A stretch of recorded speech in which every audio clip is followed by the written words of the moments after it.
खुलुमबाय स्टुडिअ दं आङो राकेश रामसियारि बे समाव गुबुन गुबुन बिटिआर ओनसोलनि जे धोरोम सिबियारि बे सिबियारिफोरनि थाखाय मोनसे गोजोनथाव खौरां बिटिआर सरकारा लानानै फैदों बे समाव बे गोजोनथाव खौरांखौ नोंथांमोना मिथिगौ जे बिटिआर सरकारनि जे बानजायनाय बे बानजायनायाव थांनाय बोसोरफोराव आलारि सोरां बिथांखि आरो सीएम जर'खा हाबाफारिनि गेजेरजों गुबुन गुबुन समाव बे समाव गुबुन गुबुन धोरोम सिबिसालिखौ लुफुंनायनि हाबाफारिखौ बा रांखान्थि होनाय हाबाफारि बे हाबाफारिखौ नोंथांमोना नुनो मोनदों थिग बेफोरबायदिनो आरोबाव रांखान्थियारि बोसोर 2025 आरो 26 नि गेजेरजों बे समाव बिटिआर सरकारा आरोबाव गुबुन गुबुन धोरोम सिबिसालि बे सिबिसालि लुफुंनायनि थाखाय रांखान्थि होनो थाखाय बे समाव आखायाव लादों थारैनो मख'नांगोन जे बे समाव मोनफ्रोमबो आयदाखौ बिटिआर सरकारनि जे बानजायनाय बे बानजायनायनि गेजेरजों बे समाव मोनफानि उनाव मोनफा हाबाफारि बे हाबाफारि लानायखौ नुनो मोनदों आरो बेनिनो बे समाव बिटिआर सरकारा धोरोम सिबिसालि बे सिबिसालिखौ लुफुंनायनि थाखाय गोबां बिथांखि लानायखौ नुनो मोनदों आलारि सोरां बिथांखि बे आलारि सोरां बिथांखिनि गेजेरजों बे समाव बिटिआर सरकारा 1495 थानसालि आरो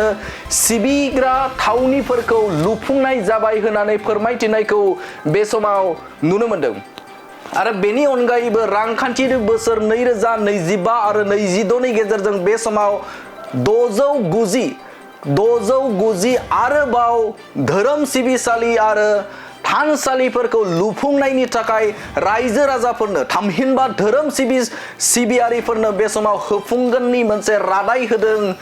बिटिआर सरकारा थामहिनबा बे समाव रांखान्थियारि बोसोर 2025 आरो 26 नि गेजेरजों बा गेजेराव मावफुंनायनि रादायखौ नुनो मोनदों आरो बेनि अनगायैबो बे समाव सीएम जर'खा हाबाफारि रांखान्थियारि बोसोर 2025 आरो 26 नि गेजेरजों बे समाव गंबा हज भवन गायसननायनि बाथ्रा आरो बेनि अनगायैबो मोनफ्रोम बे गंबा जे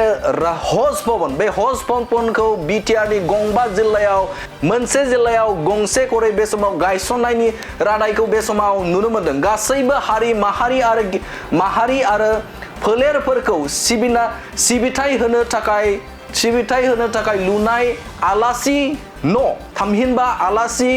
जिरायसालि न' बे जिरायसालि न'खौबो बे समाव लुफुंनायनि थाखाय रांखान्थियारि बोसोर 2025-26 आव बे समाव दैखांनायखौ नुनो मोनदों थारैनो बिटिआर सरकार थामहिनबा बिटिआरनि खुंगिरि प्रमद बर' बे प्रमद बर'नि गोख्रों नोजोर होनायजों मोनफानि उनाव मोनफा बे समाव गुबुन गुबुन बिथिंजों हाबा मावनायखौ बे समाव नुनो मोनबाय थादों आरो बेनिनो बे समाव मख'नांगोन जे बिटिआर सरकार बा थामहिनबा प्रमद बर'नि दैदेननाय बिटिआर सरकारा बे समाव धोरोम सिबियारिफोर बे सिबियारिफोरनि थाखाय बे समाव गोबां गोनां मावबिथांखि बे मावबिथांखिफोरखौ लानायखौ नुनो मोनदों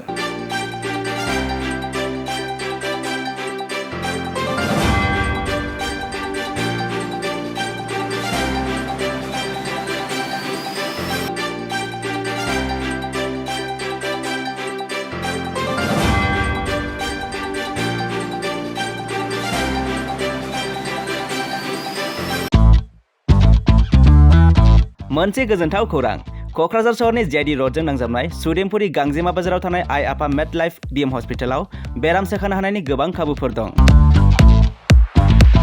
जेरै नोंथाङा आइ आफा मेडलाइफ बिएम हस्पिटालाव गासै समावनो इमार्जेन्सि डक्टर्सफोरखौ एभेलेबल मोननो हागोन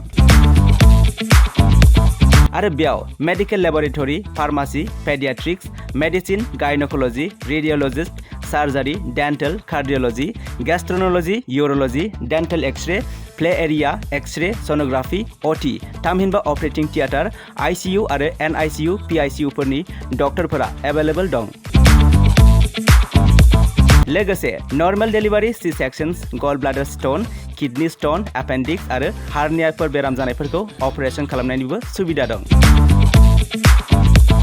आइ आफा मेडलाइफ बिएम हस्पिटालाव सप्ताफ्रोमबो फार्मासिजों लोगोसे लेबरेटरि आरो सप्ताफ्रोमबो इमार्जेन्सि सार्भिसजों लोगोसे 24 घन्टा जेब्लायबो खुलायै थागोन आरो बेयाव लांलाय लाबोलाय खालामनो थाखाय एम्बुलेन्सनि सार्भिसबो थागोन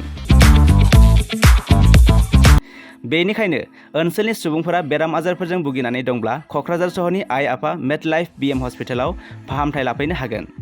लोगोसे नोंथाङा 9101655430 एबा 8822688026 बे जानबुं नम्बरनि गेजेरजों थोंजों कल खालामना आबुङै खौरां लाहरनो हागोन।